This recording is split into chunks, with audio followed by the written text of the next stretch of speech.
Taste ಮಾಡಲಾ? ಮಾಡ್ರಿ.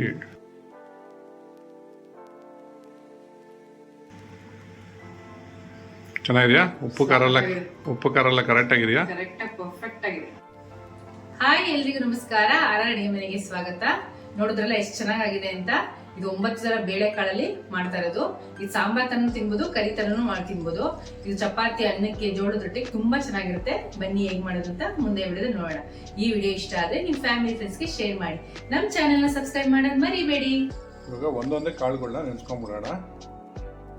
ಒಂದು 30 ಗ್ರಾಮ್ ಅಷ್ಟು ಹುರುಳಿಕಾಳು, ಒಂದು 30 ಗ್ರಾಮ್ ಅಷ್ಟು ಅಲಸಂದೆ ಕಾಳು, ಒಂದು 30 ಗ್ರಾಮ್ ಅಷ್ಟು ಕಡಲೆಕಾಳು, ಒಂದು 30 ಗ್ರಾಮ್ ಅಷ್ಟು ಮಡಕೆ ಕಾಳು, ಒಂದು 30 ಗ್ರಾಮ್ ಅಷ್ಟು ಹೆಸರು ಕಾಳು, ಒಂದು 30 ಗ್ರಾಮ್ ಅಷ್ಟು ಮೈಸೂರು ಬೇಳೆ, ತೊಗರಿ ಬೇಳೆನ 60 ಗ್ರಾಮ್ ಹಾಕೋಣ. ಒಂದು 30 ಗ್ರಾಮ್ ಹಾಕ್ಕೊಂಡಿದ್ದೀನಿ, ಇನ್ನೊಂದು 30 ಗ್ರಾಮ್ ಹಾಕ್ಕೊತಾ ಇದ್ದೀನಿ. ಒಂದು 2 ಟೇಬಲ್ ಸ್ಪೂನ್ ಅಷ್ಟು ಕಡಲೆಕಾಯಿ ಬೀಜ, ಅಷ್ಟು ಕಡಲೆಬೇಳೆ. ಈಗ ನೀರು ಹಾಕ್ಕೊಂಡು ಇದನ್ನು ಚೆನ್ನಾಗಿ ತೊಳ್ಕೊಂಬಿಡೋಣ. ಯಾರು ಅಡುಗೆ ಮಾಡೋರೆ ಚೆನ್ನಾಗಿ ತೊಳ್ಕೊಂಬಿಡಿ. ಈಗ ನೀರು ಹಾಕ್ಕೊಂಡು ಓವರ್ ನೈಟು ನೆನೆಗೆ ಬಿಟ್ಬಿಡೋಣ. ಅಂದರೆ ಬೇಳೆಗಳೆಲ್ಲ ಚೆನ್ನಾಗಿ ನೆಂದಿದೆ, ಓವರ್ ನೈಟ್ ಸೋಕಾಗಿ. ಇವಾಗ ಇದನ್ನು ಬೇಕಿಟ್ಕೊಳ್ಳೋಣ. ಯಾರು ಅಡುಗೆ ಮಾಡೋರೆ ಚೆನ್ನಾಗಿ ನೆಂದಿದೆಯಾ? ಸಖತ್ತಾಗಿ ನೆಂದಿದೆ. ಹಾಕ್ಕೊಡಿ, ಎಲ್ಲ ಹಾಕ್ಕೊಡಿ. ನೀರು ಹಾಕ್ಕೊಡಿ. ಸ್ವಲ್ಪ ಅರಿಶಿನ ಹಾಕೋಣ, ಸ್ವಲ್ಪ ಉಪ್ಪು, ಒಂದು ಸ್ಪೂನ್ ಎಣ್ಣೆ ಹಾಕಿ ಮುಚ್ಚಳ ಮುಚ್ಕೊಂಡು 4 ವಿಜಿಲ್ ಕೂಸ್ಕೊಳ್ಳೋಣ. ಬೇಳೆಗಳು ಚೆನ್ನಾಗಿ ಬೇಯಬೇಕಲ್ಲ, ಅದಕ್ಕೆ ಬೇಳೆಗಳು ಬೇಯೋಷ್ಟರಲ್ಲಿ ಒಂದು ಮಸಾಲ ರೆಡಿ ಮಾಡ್ಕೊಳ್ಳೋಣ. ಮೆಣಸಿನ್ಕಾಯಿ ಹಾಕ್ಕೊತಾ ಇದ್ದೀನಿ, ಖಾರಕ್ಕೆ ಶುಂಠಿ, ಸ್ವಲ್ಪ ಕೊತ್ತಂಬರಿ, ಒಂದು ಹಿಡಿಯಷ್ಟು, 1 ಸ್ಪೂನಷ್ಟು ಜೀರಿಗೆ, ಬೆಳ್ಳುಳ್ಳಿ, ಒಂದು 2 ಚಿಕ್ಕ ಗಡ್ಡೆ ಬೆಳ್ಳುಳ್ಳಿ. ಇದಕ್ಕೆ ನೀರು ಹಾಕ್ದಿರ ತರ್ತರಿಯಾಗಿ ರುಬ್ಕೊಂಡ್ಬಿಡಿ. ಬಿಡಿ, ಈ ಥರ ತರ್ತರಿಯಾಗಿ ಮಾಡ್ಕೊಬೇಕು. ಇವಾಗ ಮುಂದೆ ಏನು ಮಾಡೋದು ಅಂತ ನೋಡೋಣ ಬನ್ನಿ. ಅಡುಗೆ ಮನೆಯವ್ರೆ ಚೆನ್ನಾಗಿ ಬಂದಿದೆ ನೋಡಿ, ಬೆಳೆ ಎಲ್ಲ ಸಖತ್ತಾಗಿ ಬಂದಿದೆ ನೋಡಿ. ಸಕ್ಕತ್ತಾಗಿ ಬಂದಿದೆಯಾ? ಇವಾಗ ಒಂದು ಪ್ಯಾನ್ ತೊಗೊಂಡು ಸ್ವಲ್ಪ ಎಣ್ಣೆ ಹಾಕ್ಕೊಳೋಣ. ಅಡುಗೆ ಮನೆಯವ್ರೆ ಎಣ್ಣೆ ಹಾಕ್ಕೊಳ್ಳಿ. ಎಣ್ಣೆ ಕಾಯ್ತದಂಗೆ ಸಾಸಿವೆ ಹಾಕ್ಕೊಳ್ಳೋಣ, ಜೀರಿಗೆ ಹಾಕ್ಕೊಳ್ಳೋಣ. ಅಡುಗೆ ಮನೆಯವ್ರೆ ಹಿಂಗೆ ಹಾಕ್ಕೊಳ್ಳಿ, ಸ್ವಲ್ಪ ಕರಿಬೇವು ಹಾಕ್ಕೊಳ್ಳಿ. ನೀರೆಲ್ಲ ಸ್ನಾನ ಮಾಡಿಸ್ಬಿಟ್ಟಿದ್ದೀರಾ? ಈರುಳ್ಳಿ ಹಾಕ್ಕೊಳ್ಳಿ. ಈರುಳ್ಳಿನ ಒಗ್ಗರಣೆಲ್ಲೇ ಸ್ವಲ್ಪ ಹಾಕ್ಕೊಳ್ಳೋಣ. ನೋಡಿ, ಈರುಳ್ಳಿ ಸ್ವಲ್ಪ ಫ್ರೈ ಆಗ್ತದಂಗೆ ಟೊಮೊಟೊ ಹಾಕ್ಕೊತಾ ಇದ್ದೀನಿ.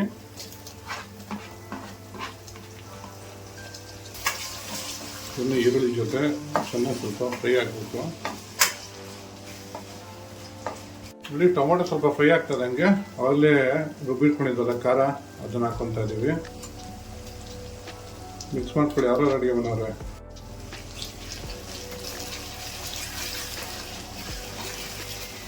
ಸ್ವಲ್ಪ ಹಸಿ ಮಸಾಲೆ ವಾಸನೆ ಹೋಗೋವರೆಗೂ ಇದನ್ನು ಸ್ವಲ್ಪ ಫ್ರೈ ಮಾಡ್ಕೋಬೇಕು. ಅಲ್ವಾ ಅಡುಗೆ ಮನೆಯವ್ರೆ? ಕರೆಕ್ಟಾಗಿ ಹೇಳಿದ್ನ? ಈ ಥರ ಮಾಡಿ ಸೂಪರ್ ಆಗಿರುತ್ತೆ. ಪದೇ ಪದೇ ಮಾಡ್ತಾನೆ ಇರ್ತೀರ. ಇಡೀ ಮಸಾಲೆ ಎಲ್ಲ ಹಸಿ ವಾಸನೆ ಹೋಗಿದೆ. ಇವಾಗ ಇದಕ್ಕೆ ಗೋಲಿ ಗಾತ್ರದ ಹುಣಸೆಹಣ್ಣು ಕಿವುಚಿಕೊಂಡಿರೋ ನೀರು ಹಾಕ್ಕೊತಾ ಇದ್ದೀವಿ.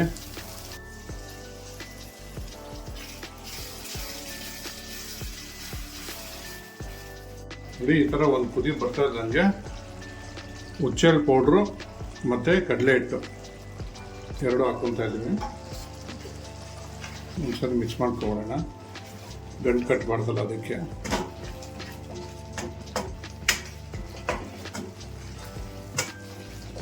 ಅಡುಗೆ ಮನೆಯವ್ರೆ ಸಾಂಬಾರು ಪೌಡ್ರ್ ಹಾಕ್ಕೊಳ್ಳಿ. ಎಷ್ಟು 2 ಸ್ಪೂನ್ ಇದೆಯಾ? ಇದನ್ನು ಸ್ವಲ್ಪ ಇದ್ರ ಜೊತೆ ಮಿಕ್ಸ್ ಮಾಡ್ಕೊಬೋಣ ಚೆನ್ನಾಗಿ. ರುಚಿಗೆ ತಕ್ಕಷ್ಟು ಉಪ್ಪು. ಕಾಳು ಬೇಯಿಸೋಕೆ ಉಪ್ಪು ಹಾಕಿರ್ತೀವಿ, ನೋಡ್ಕೊಂಡು ಹಾಕ್ಕೊಬೇಕು. ಅದು ಮಸಾಲೆಗಳೆಲ್ಲ ಒಂದು ಎಣ್ಣೆ ಚೆನ್ನಾಗಿ ಬಿಟ್ಟಿದೆ. ಇವಾಗ ಬೇಯಿಸಿಟ್ಕೊಂಡಿರೋ ಬೇಳೆಕಾಳುಗಳನ್ನ ಇದಕ್ಕೆ ಹಾಕೊಂಬೋಣ. ಅಡುಗೆ ಮನೆಯವ್ರೆ ಚೆನ್ನಾಗಿ ಮಿಕ್ಸ್ ಮಾಡ್ಕೊಳ್ಳಿ.